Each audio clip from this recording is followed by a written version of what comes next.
کے بادشاہ ربنا یسوع المسیح کی فتح کا دن ایماندار خوشی کے ساتھ مناتے ہیں۔ آج کا حوالہ جو ہم نے پڑھا اور سنا اور پاسٹر جاوید صاحب نے اس کی تلاوت کریمہ کو ادا کیا، متی رسول کی انجیل جلیل اس کا 5 باب 1 تا 12 آیت کی ہم نے تلاوت بغور ایمان سے سنی۔ یہ جو چیپٹر ہے اس کا آغاز پہاڑی واز سے شروع ہوتا ہے اور مبارکبادیوں تک یہ رواں دواں رہتا ہے۔ پہاڑی واز کا جو آغاز مبارکبادیوں سے شروع ہوتا ہے اور یہ مبارکبادیاں خداوند یسوع المسیح کی بادشاہی کے ایک لاسانی لا تبدیل اور اس کے نیو یروشلم شہر کی تصویر عکاسی کرتی ہے۔ مبارکبادیوں کے اندر خدا کلام مجسم یسوع المسیح اپنا الہی اور فضل کا حکام اشرا بھی ادا فرماتے ہیں۔ ایک کلام اشرا خداوند خدا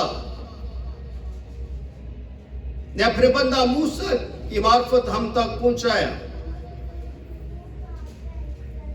اور ایک زندگی کی مبارکبادیاں مبارک حالیاں کلام مجسم کے وسیلے سے ہماری زندگیوں تک پہنچتی ہیں۔ دونوں چیزوں کے اندر حکام اشرا اور مبارکبادیوں کے اندر منصوبہ ایمان، منصوبہ نجات، منصوبہ راست بازی اور منصوبہ فضیلت کثرت کے ساتھ ہمیں نظر آتے ہیں۔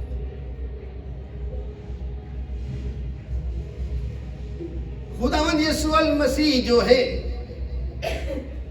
اپنی خدمت کرتے کرتے عبادت خانوں میں تعلیم دیتے، خوشی اور نجات اور توبہ کا پیغام دیتے دیتے ایک پہاڑ پر بھیڑ کو دیکھ کر بیٹھ جاتے ہیں یا چڑھ جاتے ہیں تو شاگرد جو ہے لکھا پاس آئے اور اپنی زبان اقدس کو کھولا، کلام مجسم یسوع المسیح جو دو ذاتیں لیے ہوئے، انسانی ذات اور انسانی الہی ذات۔ انسانی ذات میں وہ محدود اور الہی ذات میں وہ لامحدود۔ عبادت خانوں میں کھڑا ہوا جو شخص واضح بشر نظر آتا ہے، مگر جب وہ بولتا ہے کہ اس کے اندر خدا کی قدوسیت جو ہے وہ کام کرتی ہے۔ جب وہ تعلیم دیتا ہے تو فقی، فریسی، صدوقی اور وہاں پر بیٹھے لوگ حیران اور پریشان ہو جاتے ہیں، کیونکہ جو مسیح بات کرتا ہے ایسی بات انہوں نے کسی کے لبوں سے سنی نہیں، نہ ان کے صحیفوں میں ہے نہ ان کی تعلیم میں ہے، مگر یہ جو بولنے والا ہے یہی تو ان کو شریعت عطا بھی فرماتا ہے۔ جب وہ تعلیم دیتا ہے تو کیا کہتا ہے؟ مل کے پڑھتے ہیں مبارک ہے وہ جو دل کے کیا ہے غریب ہے، کیونکہ آسمان کی بادشاہی انہی کی ہے۔ پھر سے پڑھتے ہیں، مبارک ہے وہ جو کیا ہے دل کے غریب، کیونکہ آسمان کی بادشاہی انہی کی ہے۔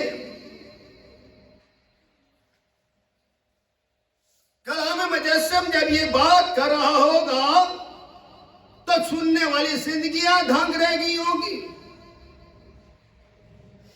کہ خداوند یسوع مسیح جو ہے غریبوں کی بات کرتا ہے، ٹھکرائے ہوئے ناامید لوگوں کی بات کرتا ہے۔ ان کے لیے جو دل کے غریب ہیں، یہاں ٹپی اور جان یا ملان کی بات نہیں، بلکہ ان کے روحانی شعور کا انتہا کی بات کی جا رہی ہے۔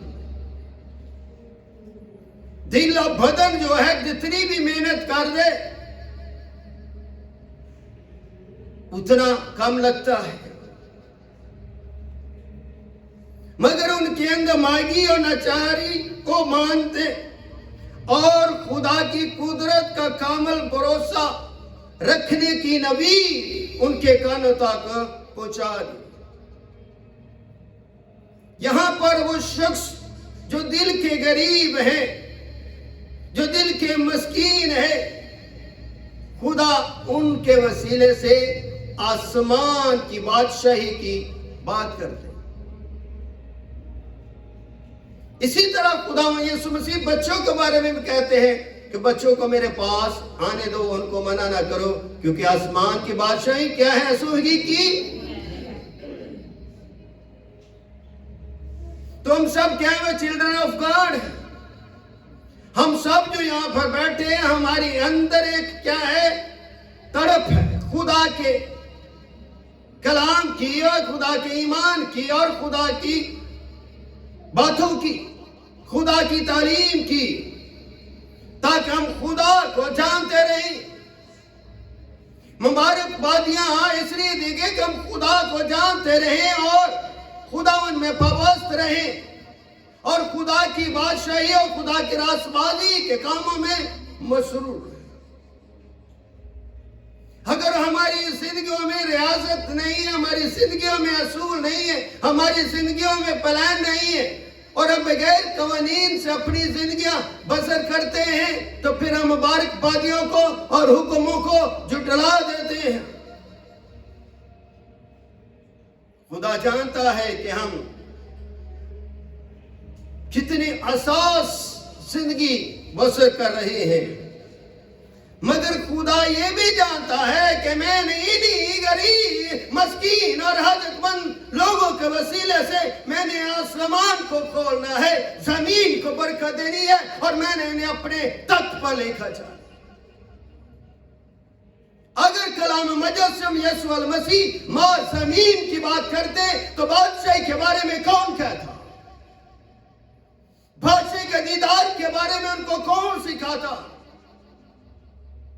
وہاں پر جو تمجید اور ستائش اور نور کی بات کی جاتی ہے اور اس کا تخت جلال جوہر سے بھرا ہے، تو کون زمین پر جان لے گا کہ میں نے اس کے تخت کا دیدار کرنا؟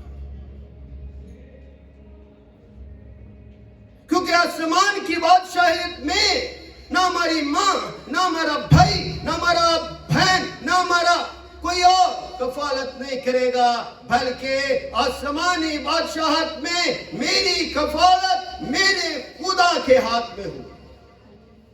آمین۔ کتنی بڑی تعلیم اموثر تعلیم ہے۔ وہاں پر ہمارے لیے دکھ نہیں ہوگی، ستائے نہیں جائیں گے، مصیبتیں نہیں ہوگی، لاچارگی نہیں ہوگی، بلکہ آزاد بلا خوف خدائے قدوس کو قدوس قدوس قدوس جپتے ہیں۔ تیریاں صفتاں گاون لئی انسان بھی تھوڑے، اس کی تعریف کے لیے آسمان اور زمین بھی مل جائے تو پھر بھی کمی ہے، کیونکہ اس کی بادشاہی میں سارے داخل نہیں ہوں گے،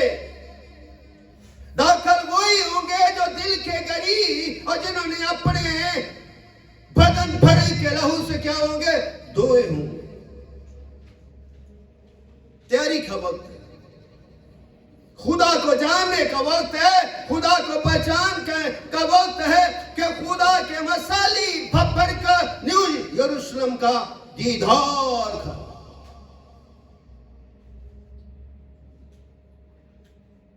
لکھا ہے دوسرے میں، مبارک ہیں وہ جو غمگین ہیں کیونکہ وہ کیا پائیں گے؟ تسلی۔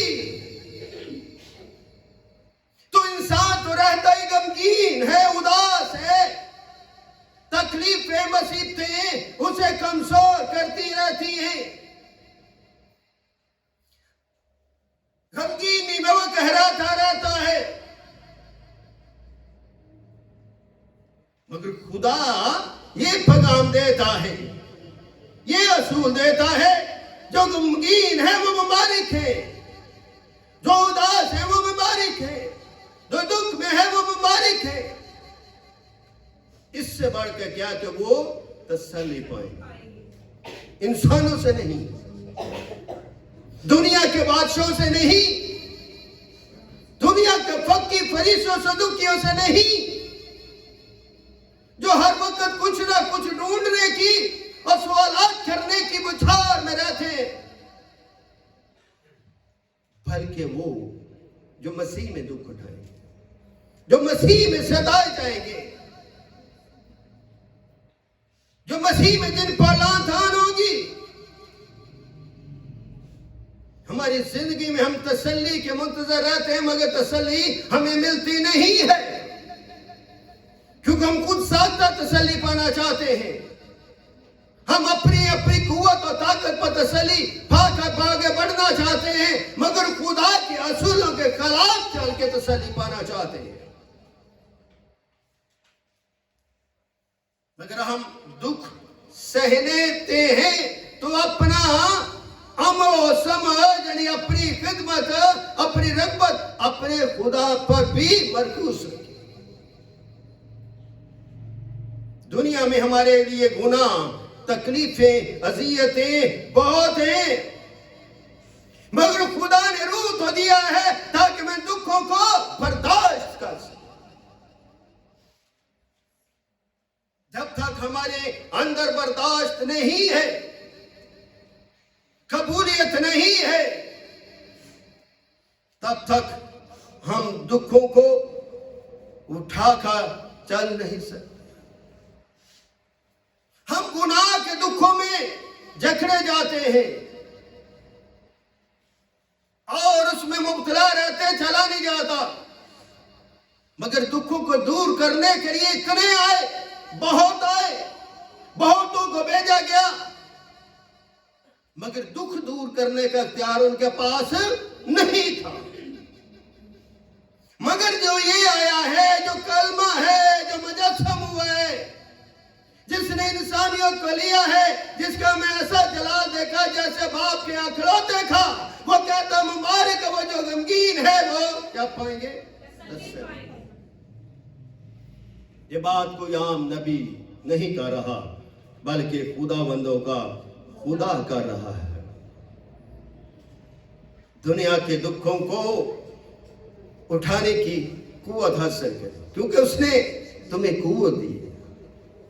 اس نے فرمایا اپنے شاگردوں کو یروشلم میں ٹھہرے رہنا جب تک تمہیں قوت کا لباس نہ ملے۔ خوف کا دکھ تھا، کمزوری کا دکھ تھا، مگر خدا نے انہیں دور کرنے کا وعدہ کیا تھا۔ اسی طرح خدا نے میری غمگینی کو، میری اداسی کو دور کرنے کا اور مجھ پر ترس اور رحم کرنے کا وعدہ کیا ہے، تاکہ میں ان غمگینی سے باہر نکل کر اپنے خدا کی طرف آنکھ اٹھا کر، ہاتھ اٹھا کر اپنے خدا کا روح میں کیا کروں؟ شکر کروں اور خدا سے تسلی پاؤں۔ ہر روز خدا کو دیکھیں اور اپنی آنکھوں سے آنسوؤں کو دور کریں۔ مکاشفہ 21:4 کے مطابق ایماندار جو ہے اس جہاں میں غموں اور دکھوں کو بھی پورا کرتے ہیں۔ کس نام سے؟ یسوع نام سے۔ ایمانداروں کے لیے یہ ضروری ہے کہ اپنی گناہ اپنی غمگینی سے باہر نکل کر کلام مجسم کے بدن میں ملوث ہو جائیں تاکہ وہ خدا میں حلیمی اور تسلی پا سکے۔ تیسرا، مبارک ہے وہ جو حلیم ہے کیونکہ وہ زمین کے کیا ہوں گے؟ وارث۔ حلیم کس کو کہا جاتا ہے؟ فروتن شخص، برداشت کرنے والے، عاجز اور انکسار شخص۔ یہ وہ باتیں جو بولتے ہوئے ایسے لگتا ہے بہت آسان ہے مگر زندگیوں کے لیے اتنا ہی مشکل ہے، اور اتنا ہی عمل کرنا دشوار ہے جتنا ہاتھی کا سوئی کے ناکے سے گزر۔ خدا تمہیں جو ہے اس مبارکبادی میں کہا تھا مبارک ہے وہ حلیم کیونکہ وہ زمین کے کیا ہوں گے؟ وارث ہوں گے۔ ہم زمین کے بھی وارث ہیں اور آسمان کے بھی وارث ہیں۔ اگر زمین ہماری نہیں ہے تو پھر اس کا آسمان کے بھی وارث نہیں ہے۔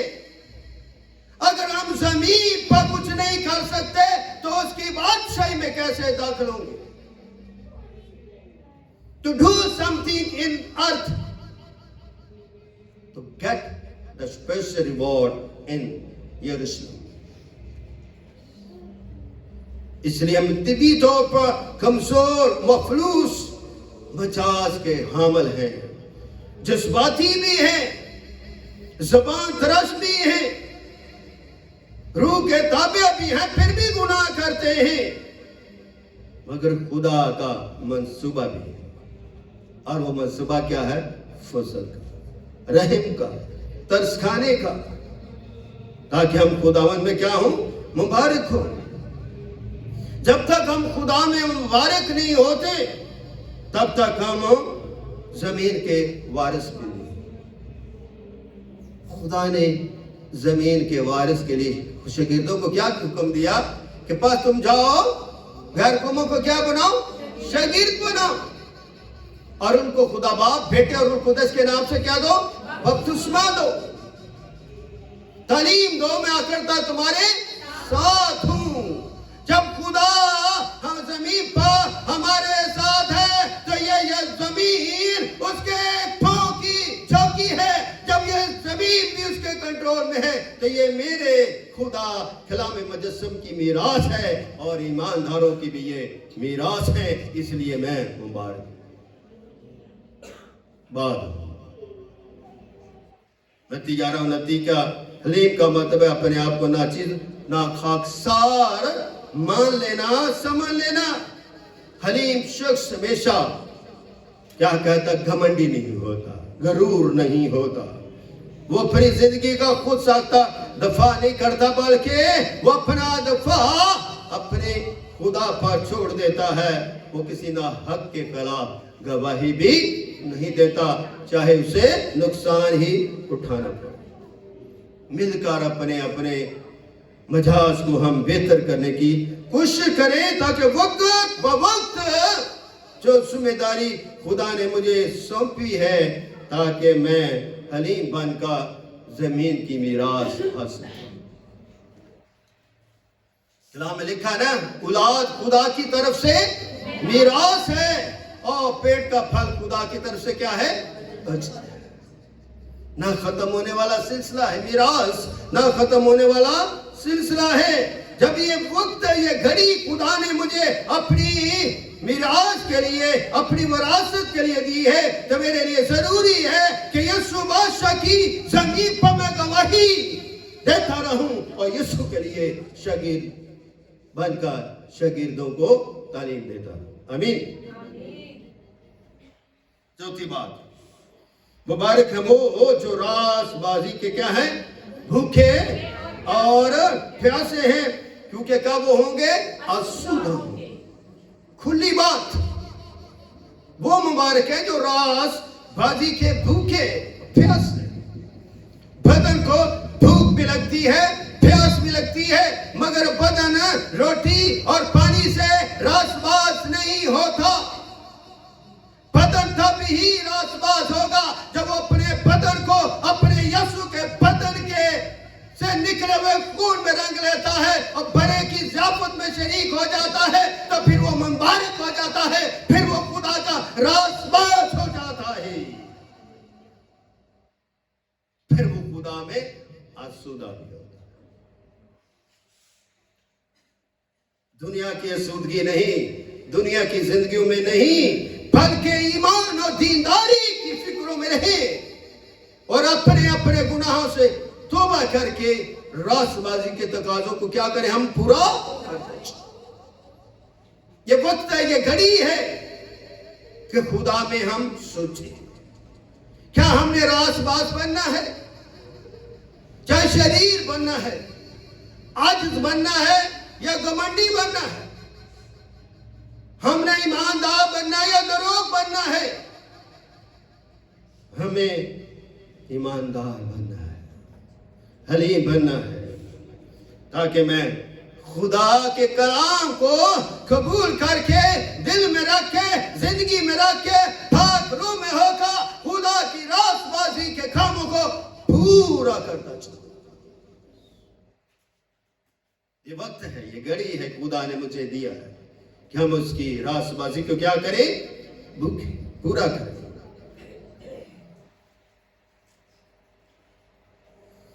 ہم نے مسیح یسوع کے آنے کے منتظر رہے تو مسیح یسوع کسی بڑے بادشاہ کے محل میں نہیں آیا، بلکہ وہ چرواہوں کی ایک کھرلی میں پیدا ہوا۔ اس کی پیدائش پر آسمان بھی خوش تھا اور زمین بھی خوش تھا، کیونکہ آنے والا ہی جو کلام مجسم ہے، جو جس نے جسم لیا ہے، جس کے بارے میں یوحنا فرماتا ہے 1:14 میں، کلام مجسم ہوا، فضل اور سچائی سے ممور ہو کر ہمارے درمیان رہا، ہم نے اس کو ایسا جلال دیکھا جیسے باپ کے۔ یہ جلال کا بادشاہ کیا ہے؟ میرا خدا ہے، میرا خداوند ہے، میرا مسیح ہے، میرا ایمانویل ہے اور میرا یسوع ہے۔ مانویل کا مطلب ہے خدا ہمارے ساتھ، اور یسوع کا مطلب ہے کہ وہ اپنے لوگوں سے کیا ان کے گناہ سے ان کو کیا دے گا؟ نجات دے گا۔ 5 مبارک ہے وہ جو رحم دل ہے، کیونکہ ان پر کیا کیا جائے گا؟ رحم کیا جائے گا۔ مبارک ہے وہ جو رحم دل ہے، ان پر کیا کیا جائے گا؟ رحم کیا جائے گا۔ کون رحم کر سکتا ہے کسی پر؟ ہم گناہگار کسی پر رحم نہیں کر سکتے۔ ہماری زندگی کا سب سے بڑا موضوع یہ ہے کہ میں مسیح کو جانوں، میں مسیح کو سمجھوں اور مسیح کے مقصد میں ٹھہروں اور مسیح کے مقصد میں بڑھوں، تاکہ میرا دل خداوند میں حلیم ہوتا جائے، تاکہ میں خدا کی بادشاہی کا متلاشی رہوں، کیونکہ کلام ہمیں سکھاتا ہے مبارک وہ جو رحم دل ہے۔ ساتھ تو سارے کے سارے سخت دل ہیں، جتنا مرضی ہم کہہ لیں کہ ہم رحم دل ہیں، ہم ترس کھاتے ہیں، مگر ہمارے اندر جو گناہ ہے وہ ہمیں سخت بھی کرتا ہے، ضرور ہمیں موٹیویٹ کرتا ہے، کلام ہمیں ضرور جو ہے وہ جھنجھوڑتا ہے، قابلیت عطا کرتا ہے کہ رحم دلی کے تقاضوں کو ہم پورا کریں، تاکہ ہم خدا اور انسان میں مقبول ہو سکیں، ایمانداروں میں اور غیر ایمانداروں میں بھی یکساں طور پر مقبول ہو سکیں، تاکہ خدا کا رحم مجھ پر ٹھہرا رہے اور میں خداوند میں پاوست رہوں۔ ہمدردی، درد مندی اسی کو ہوتا ہے جو مسیح میں ہوتا ہے۔ مسیح کے لوگ نہ کسی کو بھوکا دیکھ سکتے ہیں، نہ کسی کو تکلیف میں دیکھ سکتے ہیں۔ یہ مسیحی لوگوں کی ایک فطرت ہے۔ اس لیے یسوع کے پاس جب اس عورت کو لایا گیا جو عین فعل کے وقت پکڑی گئی، تو یسوع مسیح نے اس پر الزام نہیں لگایا۔ اگر یسوع مسیح الزام لگا دیتے، پھر ان لوگوں میں اور فقی فریسیوں میں کیا فرق ہوتا، مگر میرے یسوع نے، میرے بادشاہ نے، میرے مالک نے، میرے آقا نے، میرے شہنشاہ نے کیا کہا کہ پہلا پتھر وہ مارے جس نے گناہ نہیں کیا۔ پہلا پتھر وہ مارے جس نے گناہ نہیں کیا۔ تو اگر ہمیں کہیں تو سب سے بھارا پتھر ہم ماریں گے۔ انسان کی فطرت یہ ہے، مگر یسوع نے کیا کہا، مگر وہاں پر جتنے لوگ کھڑے تھے، یہ بات کہنے کے بعد میرا مسیح زمین پر بیٹھ گیا، اور لکھا ہے ایک ایک کر کے سارے چلے گئے۔ تو یسوع مسیح نے کیا کیا؟ رحم کیا، ترس کھایا، اس کے گناہ کو بھی دھو دیا کہ جان آئندہ گناہ نہ کرنا۔ یہ نہیں کہا کہ تو گناہ کیوں کیا، تو نے یہ عمل کیوں کیا، یسوع نے کیا کہا، تو گناہ نہ کر۔ یہی عمل ہمارا خدا ہماری زندگیوں میں بھی کہ وہ ظاہر کرتا رہتا ہے۔ اس لیے جو ہم دنیا کے سوچ و فکرات میں رہتے ہیں، اپنی فکرات سے نکل کر خدا کی فکر کریں۔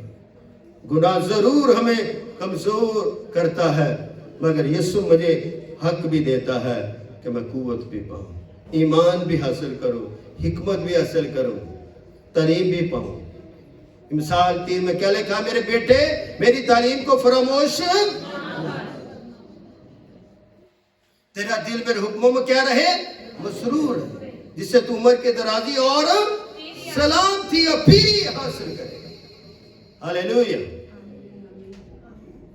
اگر ہم چھٹا، مبارک ہے وہ جو پاک دل ہے کہ وہ خداوند کو دیکھیں گے۔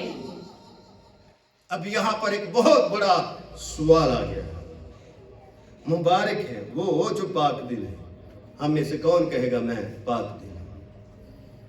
کیونکہ ہمارا دل کیا ہے، گناہ کی وجہ سے ملعون ٹھہرا ہے۔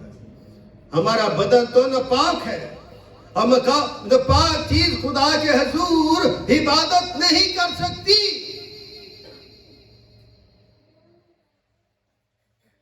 جب ہم خدا کی ناپاک بدن پاک سوچ میں عبادت نہیں کر سکتے تو خدا کا دیدار کیسے کریں گے؟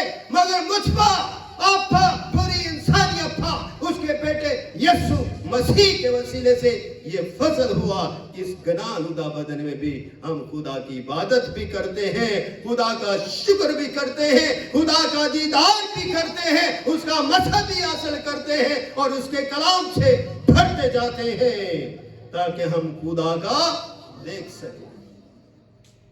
تو میرا خدا خود گواہی دیتا ہے کہ یہاں 2 یا 3 میرے نام کے لیے اکٹھے ہو، وہاں پر میں کیا ہوں گا؟ موجود ہوں گا۔ تو اس کی موجودگی اور اس کے جلال کو ہم اپنی روحانی آنکھوں سے دیکھتے ہیں اور اپنے روح سے اسے محسوس کرتے ہیں۔ یہی تو وجہ ہے کہ ہم یہاں پر لوگوں کے لیے محکم تلاشے کے اوپر عمل کرنا بہت ضروری ہے، تاکہ خدا کی خدائی کو اپنے دل سے اور اپنے بدن سے اور اپنی آنکھوں سے دیکھتے رہیں، تاکہ ہم اپنے ارادوں میں نیکوکار بنیں اور اپنے گناہ کے خمی اور نجاست کو دور کریں اور خداوند کے امین کلام میں ہماری ترقی ہو، تاکہ ہم خداوند میں مبارک ٹھہریں اور ہمارے دل بھی پاک ہوں۔ اس کام کے لیے خدا نے ہمیں اکیلا نہیں چھوڑا۔ میں چاہتا ہوں تمہارے لیے کیا بھیجوں گا؟ کیا بھیجوں گا؟ مددگار۔ کون؟ روح پاک۔ روح پاک۔ تو خدا نے اس روح پاک کو بھیجا جس کو ہم نے حاصل کیا ہے، وہ ہمارے دل میں بستا ہے، وہ ہماری زندگیوں میں بستا ہے۔ خدا نے جو کہہ دیا سو ہو گیا۔ وہ بار بار چیزیں دوبارہ ریپیٹ نہیں ہوتی، بلکہ ایک ہی دفعہ خدا کا وعدہ پورا ہو جاتا ہے۔ جو وہ بولتا ہے وہ ہوتا ہے، تاکہ اس کا جلال، اس کا دیدار ہم اپنی آنکھوں سے دیکھیں۔ اس لیے اس کا روح ہماری زندگیوں میں بستا ہے، تاکہ ہم خداوند کو دیکھتے رہیں، تکتے رہیں اور اس کے آنے تک اس کے گواہ بنیں۔